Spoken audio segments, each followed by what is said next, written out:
Friday afternoon, time for our vitamin G. G for gardening, down to earth, with Catherine from Katie's Garden in Newbourne. Hello, how are you? Another week gone by. Flying by, isn't it? Soon be summer. We've both been busy this week. I mean, we've only just started chatting, but we've both been doing a similar sort of thing, clearing beds out. Yes, because the frost has been holding up a lot of things, but definitely feels like planting weather. I want to get on with things. Yeah, I had a bed which I got a few things in it, and the chickens had been in there, and I thought, no, it's time now. They can stop playing. So I've emptied it all out, and I've got a bare bed, but the soil looks pretty poor, and there's a few stones and stuff to come out. So we need your advice. So, tell us what you've been doing then. Well, on my days off, I like to volunteer garden as well as doing paid gardening. Oh dear. That's how much I love it. Yeah. Although actually, because my job's nursery work, I always have to say plants, not children, to people. So actually, the gardening is a bit of a different one. So if you're doing voluntary, it's always a bit less glamorous. So I've been working on a roundabout, a flower bed. It's very prominent in the town where I live, and it is just covered in ivy. I think it's council maintained. We'll not get into it, but there's a handful of little wallflowers stuck at either end, and then there's about 30 foot of ivy. So a lot of clearing, a lot of preparing. Finally, this week we got to do the planting, which is the fun bit. It's one of those things, traffic islands and verges, that you take for granted. But if you look a bit closer, sometimes you think, oh yes, I could do with a bit of attention, or a lot of attention in your case. Yes, but other ones, I mean, I hope other people do that. I'll be driving. I went, oh, that is a lovely roundabout. They've got it does some lovely stuff with that. There are some really nice public planting around. So I hope other people appreciate it, and it's not just me. But it can really lift just the whole feel of the town when people are coming in and out. Mm-hmm. You know, if it's just got a load of grotty, overgrown shrubs and sort of who knows what growing out of it. Nice bit of bright colour. That's really what everyone wants. And a good community exercise as well. Make people feel good they're taking part. Because people come into gardening and straight away they'll start talking to people they've never spoken to before. Yes, if you're doing it roundabout, you're safe. Anywhere else, people always come up to you and go, oh, you can come and do that in my garden. Yes. And when you're I'm busy enough, thank you. And if you're on your knees, say one for me. We've heard them all before. Yes. So we have to make sure you got your back showing so they can see that it says volunteer, because you got to wear your high vis. It's not community service. I'm not a crim. I'm doing this because I'm a good person, not a bad person. You know, I never thought of that, but that would be a good idea. So where do we go from here now? You're getting all that done. I've got my bed done. So what do we do now? Well, as I said, the first thing we had to do, the ivy, is not the easiest thing to get out because it's a plant where it suckers, it kind of puts all its root down. So it was definitely a group effort. We did get some mechanics out because I said it's about a 30-foot oval bed. So it started off, it all got hacked down. Then somebody very kindly came out with a rotavator, which chopped up all the roots. On the whole, I'm not that keen on the rotavators. I used to have an allotment plot, and people always think the old men on the allotment, they know everything, they know what they're doing. But the allotment plots were all covered in bindweed. Bindweed, if you leave any root, it's going to resprout. So if you've got a bindweed plant and you go through with your rotavator and chop it up into 100 parts, you've suddenly got 100 bindweed plants. Exactly. So I was like, these old men know nothing. But the ivy, it did help it. It got it chopped up for. I can hear our phones ringing, all the allotmenteers.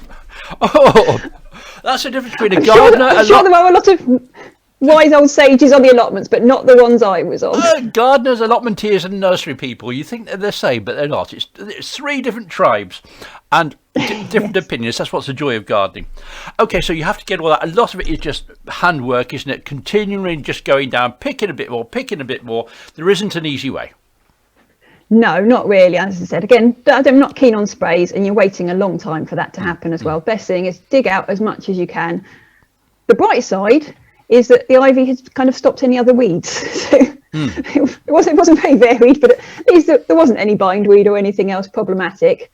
The next thing, especially if you are doing in public areas or unfortunately new builds, it's always a problem. You'll find all sorts of rubbish is under the soil. So we were coming across all these bricks and lots of kind of subsoil when it's just these clods of solid clay. There's no air to them. They're almost like a brick. So tossing everything to the side because we want some nice nutritious soil for the plants to grow in. So that was our next stage. You have to bring that in, do you? It's always a good idea, I think, to add something to it, especially the roundabout. We're not going to be, it's not like your garden where you're pottering about every evening doing it. So what we did is an experiment. It's not one I've done before. Alpaca poo.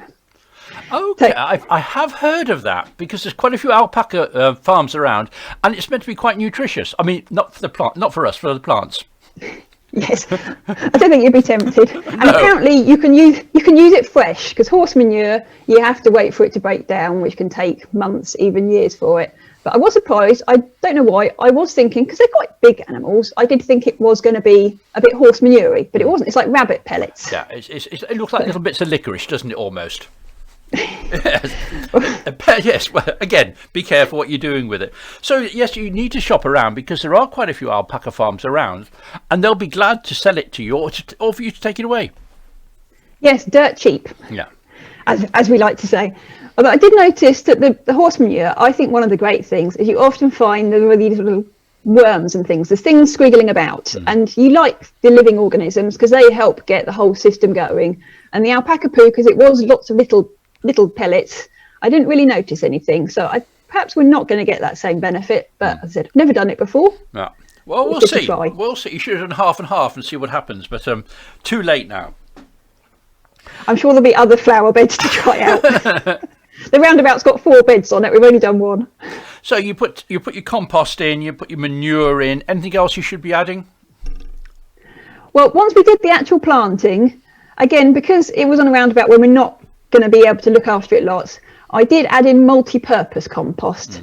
And that's always confusing because I don't know why it ended up being called compost, because it's not like the compost from your compost heap, but because it's quite spongy, and I think it's quite good for getting the water levels right, because we're not going to be watering it that often. So I felt that was just going to help the roots settle in, all disperse, but just for those first few months to get it going.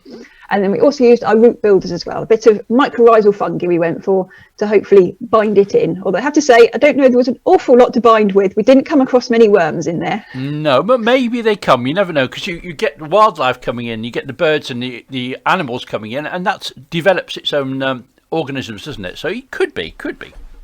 Yes, fingers crossed. Yes, I only came across one very big fat one, and I put a spade through the middle of it. So. Well, on purpose? No. Oh. What do you do about watering though? Because you got to cart water quite a way to a traffic island, surely. Yes, I don't need to go to the gyms now they've reopened. I had a couple of massive water containers, had to park about 100 metres away, stagger across. So I'm hoping, my thought is always, unless it's real heat wave or you're planting something that's really huge, 2 weeks of watering should do you. So did it Tuesday, Thursday, planning it Saturday, and then I think the same again next week. And I'm hoping that will be that. So how many people go with you then? Well, because it's been COVID, we've been doing it as small teams, kind of 3 to 5 people. I mean, we've been able to space out quite well on it. So we're hoping more people would like to get involved once all this lifts, because it's endless, really, getting to improve public areas. It is. You've got to be careful because you can't just do every area because every area isn't allowed. But some of these verges, Suffolk County Council are doing it a lot. They're letting the verges grow longer now, and they're putting little signs out. We haven't neglected it. We're doing it for the wildlife, and I love that. I really do. I think it's really great use of these, areas that are around. It makes up a huge amount of the country. So from the roundabout, where do we go then? What else are we doing? Well, I think we probably want to get into your raised beds, don't we? Yes. Okay. I've got one raised bed. I've sent you 3 pictures. It's one raised bed. It's about 4 foot by 4 foot, and it's about a foot off the ground, and there's nothing in it. I've no idea. I'm looking for inspiration. Well, actually, I'm looking for advice. So, what do you think? Well, I was wondering how much your chickens have been up to, because to me that soil did look a little bit dusty, maybe a little bit tired. So I think that might want a bit of goodness adding in to start with. It is. I've been replacing it every 6 months, and the last time I didn't put anything in it. So I just left the soil. But now it is dry. It is arid. It's not holding together. So we need some muck in there, don't we? Definitely, and that's one of the benefits of the raised beds, is you can really control the environment of it, and you can just sort of scatter out a bit of what's in there and just freshen it up, which is what you can do with your pot plants as well. Just take away some of the old spent bit and nice bit of freshness in. Would it be worth just working the bed over and just before I even start thinking about plans, do it for a couple of weeks like that, let it settle in and keep adding stuff to it and turning it over, keeping it aerated and watered? Would it be better to do that? I think, yeah, do that as the one weekend, and then the next weekend, I said, you get to do the fun bit of it. I also think, because yours is fairly small, I'd probably add a bit of slow release fertiliser or something as well. I think that would probably help. Writing it down on my list. And then what we can do, we can put it on our Facebook pages, and maybe our listeners and our viewers can give some suggestions what we put in there. Because it used to be my mum's bed, and we had to do it really bright because she was poorly sighted. Now we can do whatever we want with it. So I want something exciting, something a bit wow if we can, or maybe just something completely traditional. Well, because of course the other benefit, if you work it now and then leave it for a week or two, we really, really might be past the frosts. Yeah. And that will really open up the plants that you could put in it, because hopefully in another week or two we can get going with our summer bedding displays. Okay. So that's it. It's loads of work today, this weekend, preparing it, which is quite nice because it doesn't take, you can garden without thinking. You just dig it over and you can just add stuff. You don't need to start any planning, and I can do that, get on with that this weekend. Can I ask you before you go, I'm talking in a moment to the Royal Horticultural Society about loofahs. Do you know how to grow loofahs? I do not. I know nothing other than that you do grow them. Okay, good. Because I didn't. You don't just pop to Superdrug or Boots. You can make your own. Well, I was understanding, because I've spoken to Bev and she's going to come on in about 5 minutes' time. I thought it was like sea sponges, but they're not. They grow in greenhouses, loofahs. And you will appreciate it because they're using them instead of plastic things for washing your dishes and using sponges in the bath. So we'll talk about, you'll have to listen on. You have to stay in the background for a little while and we'll talk about loofahs. Are we done? Go on then. We're done. We'll see you next week. All right, take care. Bye-bye. And if you want to find Catherine, it's Katie's Garden Centre in Newbourne. Have a look online. There's so much going on, and you've got loads of stuff going on as well. Have you started on your raised beds yet, or not quite?